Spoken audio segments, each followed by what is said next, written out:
This is another example game of Kill Dr. Lucky for 2 players. This time it is on the alternate upstairs board, and again it shows the power of these tactics like stranger overrides, and also using your own allied stranger to take a lot of turns.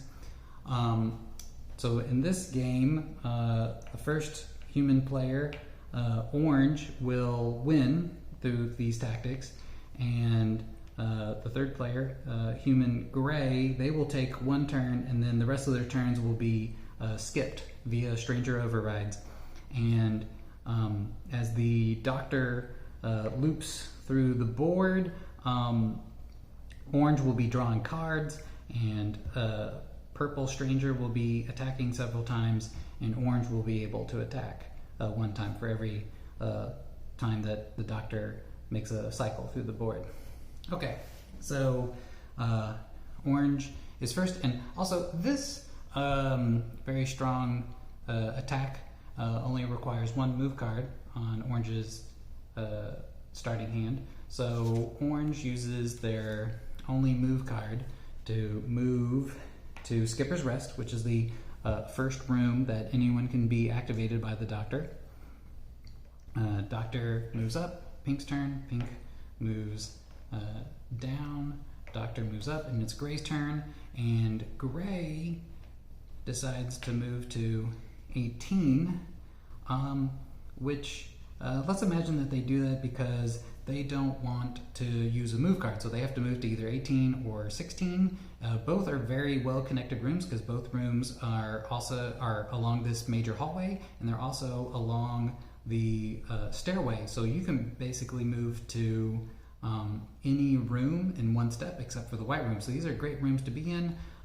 This room already has Pink, the stranger, right before Gray. So Gray doesn't want to be in the same room because then maybe stranger override will happen. So Gray moves here, but that's actually a bad move for reasons we will demonstrate.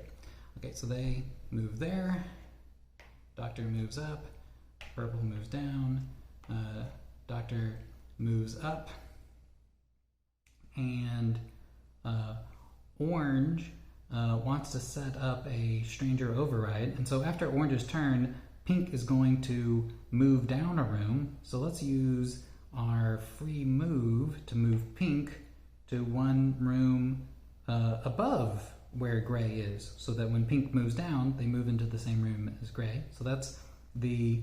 Oh, you know what? Also, I forgot. When Orange moved to the Skipper's Rest on their very first turn, they drew a card. Okay. So Orange's turn, they moved Pink from here to set up the stranger override, and for their action phase, they attack. And we'll pretend it's defended. Doctor moves up, Pink's turn, Pink moves down, Doctor moves up and activates Purple. Purple attacks, and it's defended. Doctor moves up, and so this is the great thing about the stranger being just 2 rooms after you, is that Orange was able to attack, and then Purple got activated, and then because this room didn't have anyone to activate, it's Orange's turn, and Orange can use their free move to continue to set up these strong tactics, these loops. So in order to complete this stranger override is, because the 2 ingredients for a stranger override is your opponent and your opponent's allied stranger have to be in the same room, and then either you or your allied stranger have to be in the room after them to be activated after Pink. So Orange will use his free move to move Purple through the stairway into the armory, and then also for their action phase they get to draw a card. Alright, that was Orange's turn. Doctor moves here, and it activates Pink, so we've skipped Gray's turn. And Doctor moves up and activates Purple. Purple cannot attack, so Purple moves down, Doctor moves up, and it is now Orange's turn. And now Orange could move to the Rose suite, but let's use the stranger because after the stranger takes a turn, Orange will get to take another turn. Okay, so Orange moves Purple to here through the hallway, and then Purple is activated, Purple attacks, Doctor moves, and it's now Orange's turn again. You know what, also, I forgot that Orange, when he moved Purple, also got to draw a card.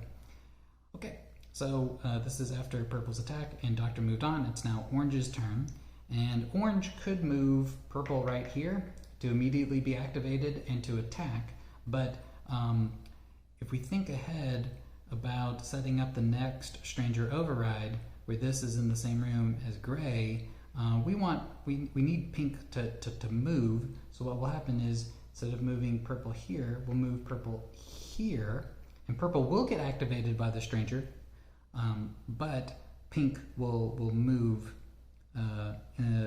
before that happens. Okay, so this was Orange's turn. Orange moved there and cannot draw a card. Doctor moves up. Pink's turn. Pink moves down. Doctor moves up. Purple is activated and is unseen by other players, so Purple attacks. Alright, it's now Orange's turn. So Orange Orange will be activated, even if he just sits here before Gray gets activated. So Orange can use their free move to continue to set Pink up to be in the same room as Gray for a Stranger Override. So Orange uses their free move to move Pink from 16 to 20, because Pink is going to move down twice before the Doctor gets to the library. So we're moving to 20, thinking ahead to the future. All right, that was the move phase of Orange, and then for the action phase, Orange gets to draw another card. Okay, Doctor moves up, Pink's turn, Pink moves down, Doctor moves up. Okay, Orange's turn. Orange wants to have it to where Purple will be activated after Orange attacks. So Orange uses Orange's free move to move Purple to here, and then Orange attacks. And maybe this is the end of the game, or right here, especially like if you've been attacking with a weapon each time. But let's pretend that it continues. So Orange attacked, Doctor moves on, Pink moves down. Hey look, they're in the same room as Gray. Doctor moves up and activates Purple. Purple attacks. Doctor moves on. It's Orange's turn, and this allows Orange to use their free move to move Purple to 19 to complete the next Stranger Override, to keep this looping of attacks going. And then also Orange's action phase, they get to draw a card. And Doctor moves up, activating Pink. Pink moves down, Doctor moves up, Purple is activated and moves down, Doctor moves up, and very similar to the last time, Orange moves Purple to here and draws a card. Purple attacks. It's Orange's turn. Orange moves Purple to here. Doctor moves up, and now Pink moves down, Doctor moves up, Purple attacks, Doctor moves up, it's Orange's turn. Orange moves Pink to here and draws a card. Doctor moves up, Pink moves down, Doctor moves up.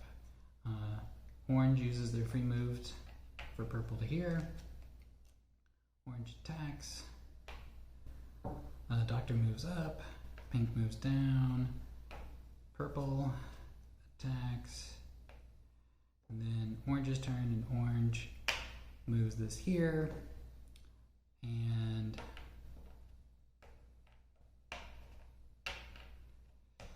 the cycle continues as long as needed. And so, yeah, orange does not get to attack as many times as purple in a cycle.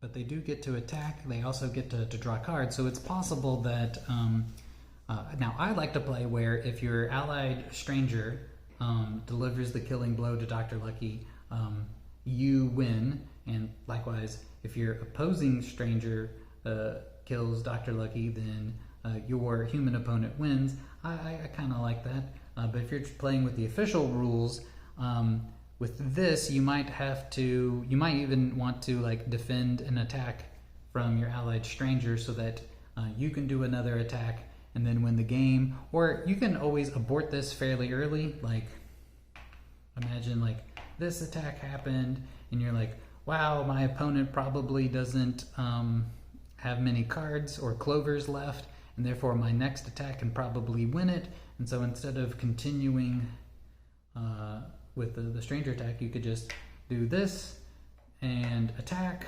and you have possibly killed Dr. Lucky and won the game. So you can always abort these early if you want yourself to deliver the killing blow. So yeah, with these boards that have high mobility, well, I wouldn't say it's easy, but it is possible to set up these very strong attacks where you repeatedly deny your opponent to take any turn while you make attacks and you draw cards. So something to look out for.